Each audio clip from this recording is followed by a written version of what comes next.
Hello friends. तो friends आज हम एनसीएफ 2005 पढ़ते हैं। तो स्टूडेंट्स यह चौथा एनसीएफ आया था 2005। पहला 1975 में, दूसरा 1988 और तीसरा 2000 में आया। तो एनसीएफ की फुल फॉर्म क्या है? National curriculum framework. तो स्टूडेंट्स इसमें पढ़ते हैं हम राष्ट्रीय पाठ्यचर्या की रूपरेखा 2005। एक ऐसा दस्तावेज है जिसमें ऐसे विषयों पर चर्चा की गई है कि बालकों को क्या और किस प्रकार से पढ़ाया जाना चाहिए। राष्ट्रीय पाठ्यचर्या की रूपरेखा 2005 की उत्पत्ति रविंद्रनाथ टैगोर के सभ्यता और प्रगति नामक निबंध से हुई है। तो फ्रेंड्स यहाँ से सीटेट में क्वेश्चन बन सकता है कि एनसीएफ 2005 की उत्पत्ति रविंद्रनाथ टैगोर के किस निबंध से हुई है? तो है सभ्यता और प्रगति।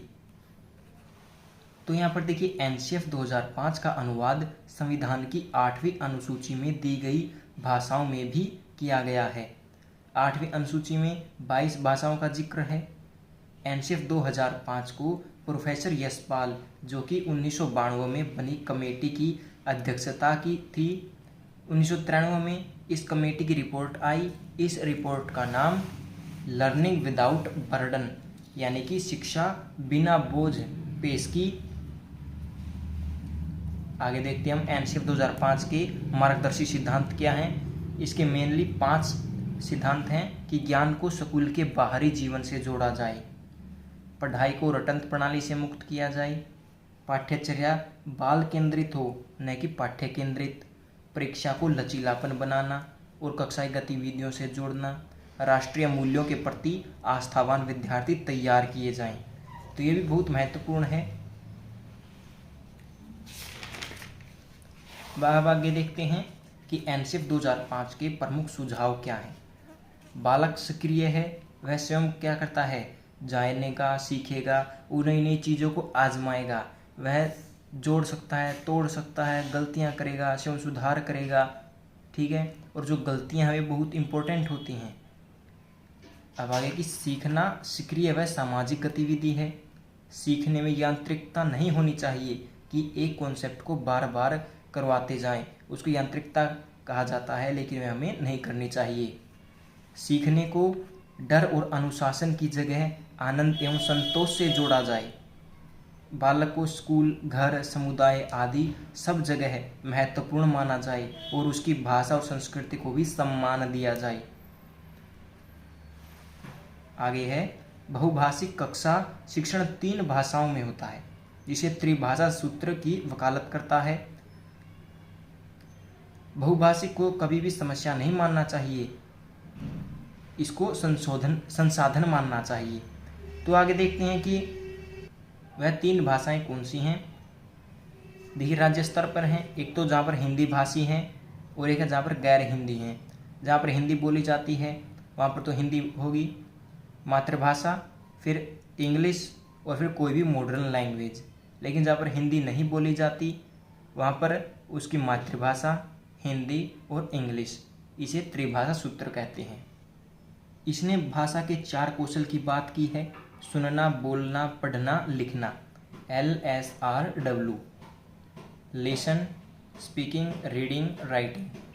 किसी भी प्रकार की सूचना को ज्ञान मानने से बचा जाए। शिक्षा विद्यार्थियों को दी जाने वाली शिक्षा में शिक्षण सूत्र जैसे सरल से कठिन, ज्ञात से अज्ञात, मूर्त से अमूर्त की ओर करना चाहिए। फिर आता पनिशमेंट एंड रिवार्ड। बच्चों को पनिशमेंट नहीं दिया जाना चाहिए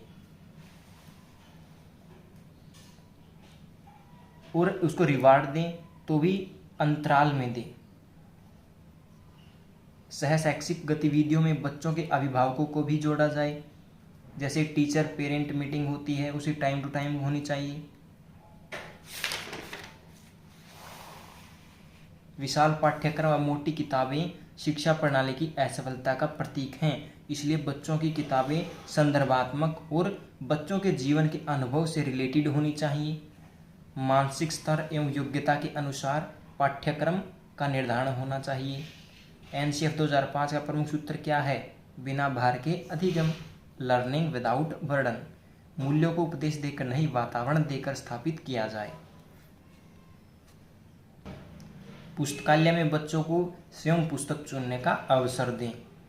फिर आता है बालकों के चहुमुखी विकास पर आधारित पाठ्यचर्या हो, सभी विद्यार्थियों हेतु समावेशी वातावरण तैयार करना। फिर देखते हैं स्टूडेंट्स हम एनसीएफ 2005 के अकॉर्डिंग मैथ के ऑब्जेक्टिव क्या हैं। इसके अनुसार प्राइमरी क्लास में मैथ्स का नेचर एकीकृत होना चाहिए। इसका मतलब मैथ को दूसरे सब्जेक्ट के साथ एकीकृत करके पढ़ाना चाहिए। तो जो जिसका सब्जेक्ट मैथ है तो ये उसको भी इम्पोर्टेंट है। एनसीएफ 2005 इस बात पर भी बल देता है कि स्कूल गणित आधारित होना चाहिए, क्योंकि यह विद्यार्थियों को गणित में अर्थपूर्ण समस्याओं को हल करने के लिए प्रोत्साहित करता है और गणित में अमूर्त संकल्पनाओं को समझने के लिए यह मूर्त अनुभव उपलब्ध कराता है। तो जो एनसीएफ है 5 विधियों पर जोर देता है। एक तो लर्निंग बाय डूइंग, करके सीखना, निरीक्षण, परीक्षण, सामूहिक और मिश्रित। फिर देखते हैं हम एनसीएफ 2005 के अकॉर्डिंग माध्यमिक स्तर पर सोशल साइंस ईवीएस के प्राथमिक उद्देश्य क्या हैं। राष्ट्र के समक्ष सामाजिक आर्थिक चुनौतियों की समझ विकसित कर सकें, प्राकृतिक और सामाजिक वातावरण के परस्पर संबंध पर बल देते हुए वातावरण की समग्र समझ विकसित करना, साइंस के कॉन्सेप्ट को जानने के लिए एक्टिविटीज़ और एक्सपेरिमेंट करना, सुपरिचित अनुभवों के आधार पर साइंस के कॉन्सेप्ट को सीखना। तो स्टूडेंट्स ये था अपना एनसीएफ 2005, जो हम बीएड में इसको पूरा लिख कर आना है और यह सीटेट के लिए भी उपयोगी है। तो मिलते हैं नेक्स्ट वीडियो में नेक्स्ट टॉपिक के नोट्स के साथ।